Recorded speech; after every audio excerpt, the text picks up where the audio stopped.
मुल्क की सिक्योरिटी को चाक चौबंद रखने के लिए सिक्योरिटी एजेंसियां लगातार खुद को अपग्रेड कर रही हैं और इसी कड़ी में पहली बार एक देसी नस्ल के कुत्ते को एसपीजी में शामिल किया जा रहा है। नाम है मुधोल हाउंड।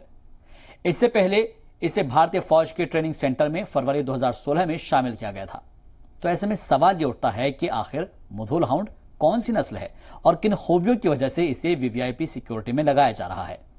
दरअसल मुधोल हाउंड नस्ल के कुत्तों का नाम दक्षिणी भारत के मुधोल रियासत के नाम पर रखा गया है। कर्नाटक के बागलकोट नाम की जगह पर मुधोल रियासत के शासकों ने इन कुत्तों को पाला था और कहा जाता है कि करीब 300 साल पहले यह बहादुर मुधोल हाउंड छत्रपति शिवाजी महाराज की सेना में भी शामिल था। बात इनकी ट्रेनिंग की जाए तो शुरुआत में इन्हें 3 हफ्ते की बेसिक ट्रेनिंग दी जाती है और फिर 36 हफ्ते की ट्रेनिंग होती है। यहां पर आपके लिए यह जानना भी जरूरी है कि मुधोल हाउंड की कई खूबियां हैं जो इसे दूसरे कुत्तों से अलग बनाती है। मिसाल के तौर पर मुधोल हाउंड 270 डिग्री तक देख सकता है। इसमें दूसरे कुत्तों से ज्यादा सूंघने की क्षमता होती है।